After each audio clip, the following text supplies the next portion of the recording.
Silicon Valley Bank just failed. This bank was essentially over 100 times leveraged at the end of 2022.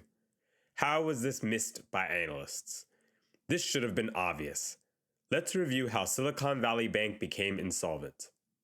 Who is Silicon Valley Bank?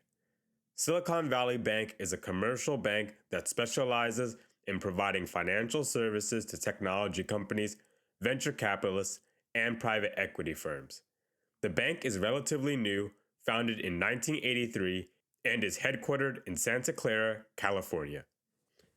Silicon Valley Bank offers a range of banking and financial services to its clients, including corporate banking, investment banking, private banking, asset management, and payment solutions. The bank is known for its focus on the innovation economy. The bank's clients include technology startups, growth companies, and established corporations in sectors such as software, hardware, healthcare, and clean technology. SVB also provides financing to venture capital and private equity firms, as well as investment banking services, such as mergers and acquisitions advisory and capital raising. This heavy focus in the innovation industries will be a key point we will circle back to later. How do banks make money? Banks are a great place to store money. Many of us use banks every day, but how do they make money? Well, when you deposit money into a bank, the bank goes out and lends that money. If you deposit $1,000 into the bank will typically lend about 90% of this money out at higher interest rates, and then the remaining 10% will be kept in a safer investment. This safer investment will be liquidated if you need your money. Typically, not everyone needs their money at once. This allows the bank to make money on the difference of lending for a home, auto purchase, or other desire against your deposits. The bank will typically lend to you at above 3% for your home or auto purchase, while paying you less than 1% for your deposits. The bank will typically charge you 3% or more for a loan on a home or auto purchase. The bank will then pay depositors an interest rate on their balance, although in recent times this has been fractions of a percent. How did Silicon Valley Bank screw up? SVB's primary issue was risk management. The first hint of this can be seen in SVB's performance compared to the index. SVB outperformed the bank index, regional bank index, and the S&P 500 by a wide margin. It even outperformed the NASDAQ. Any wide outperformance like this is something you should be suspicious of. Banks make their money lending, but they can also purchase loans. This is what Silicon Valley Bank did. In order to achieve their high rate of return, they were investing in riskier than normal assets with a lot of correlation in the housing market. If there were losses in this portion of the portfolio, there were not enough offsetting investments they could sell while waiting for these losses to recover. This was highly profitable when the economy was booming and interest rates were stable. However, interest rates were also as low as they were reasonably going to go. Let's take a quick detour, as learning how bonds are valued will be crucial to understanding SVB's situation. We typically think of a bond as a safe investment. As long as the borrower makes their payments, we are happy. However, before a bond is expected to be repaid in full, a bond's value can actually fluctuate wildly. This is because a bond's value has an inverse relationship to the interest rate. This effect is amplified the longer the term of the bond is. This is easier to understand with a quick example. Imagine I sell you a bond that pays 3% for $100. Let's keep things simple and ignore the length of the bond. Now, 1 year passes by.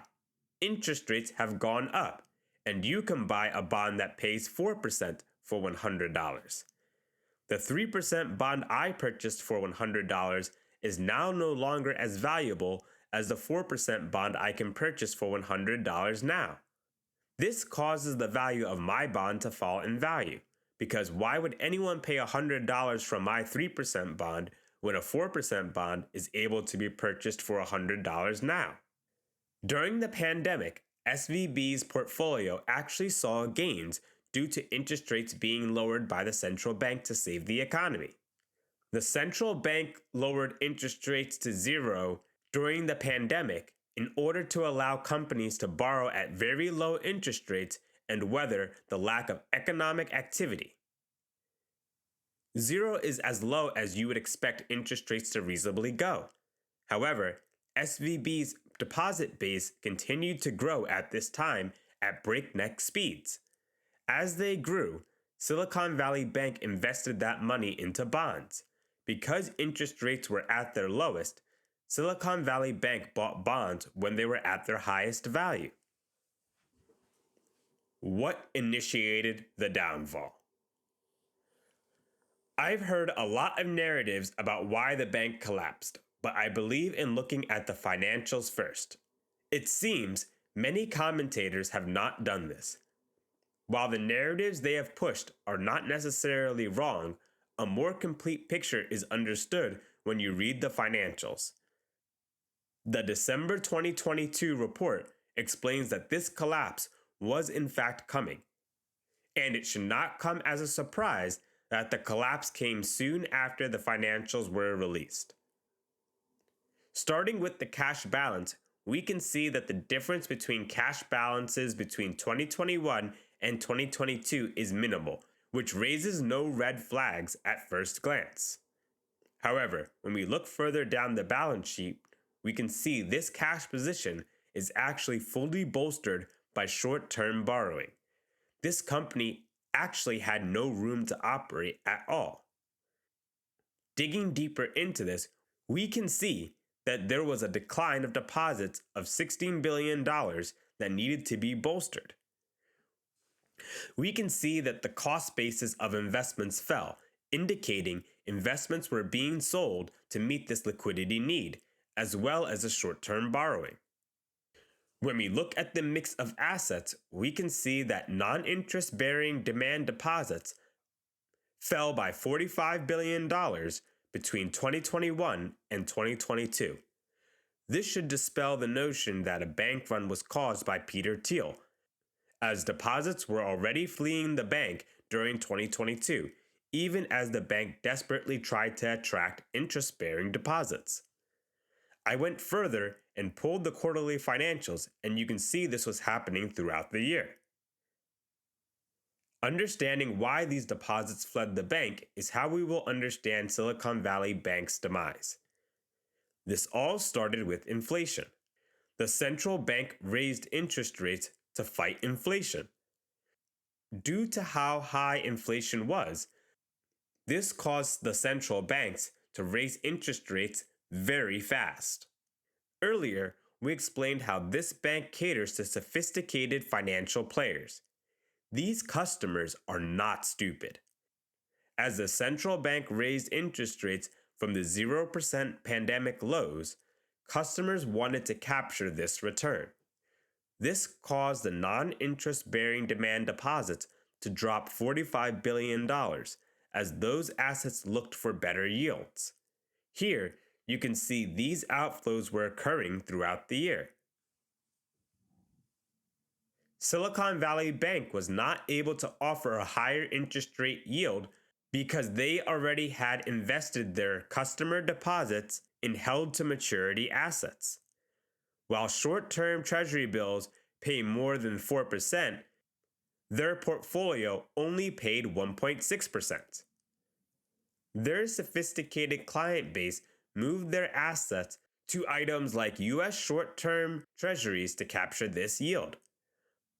Hopefully, now that you have seen that more than 33% of SVB's main deposit source had already left as of December 2022, you can realize that attributing this issue to Peter Thiel is naive. While I am sure there is some truth to people catching wind that the bank may not meet withdrawals, this was initiated by people simply seeking a higher interest rate yield. This is illustrated quite clearly in the drop off of non interest bearing account balances and the rise of interest rate bearing balances. There were more issues than this, though. Reading further into the investments, we can see that the fair value of the investments of this company deteriorated drastically. The assets available for sale were purchased for $28 billion, but only had a fair market value of $26 billion. For the assets to be held to maturity, the value fell approximately $15 billion. This company was sitting on $17 billion of unrealized losses, $15 billion of which are not shown on the balance sheet, as held to maturity assets are held at book value. These unrealized losses of $15 billion was against $16 billion of equity. The bank only had $1 billion of equity if they had to realize all of their losses. This is how we get the over 100x leveraged figure. After the bank announced it was fire selling assets for a loss for liquidity, we could conclude the bank was essentially insolvent, given the $1 billion of equity left. While the bank was already experiencing outflows, once these financials were released, it was only a matter of time before people saw just how much trouble the bank was in. It is no surprise that the bank failed only 2 weeks after they released their year-end financials. It is quite troubling that this was not caught sooner, however.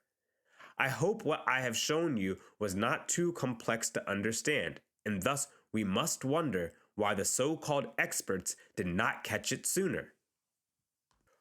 Why did these losses occur, though? Recalling our lesson on bonds, a bond's value has an inverse relation to interest rates. So when interest rates rose, bonds dropped in value. A diversified bond portfolio dropped 15% or more in value, as demonstrated by the BND ETF performance here. There was no time for banks to rebalance their portfolio to avoid losses. The bank was already essentially operating at a negative equity, and rebalancing their portfolio would realize these losses, confirming this fact. If only they could hold out a little longer until their investments matured.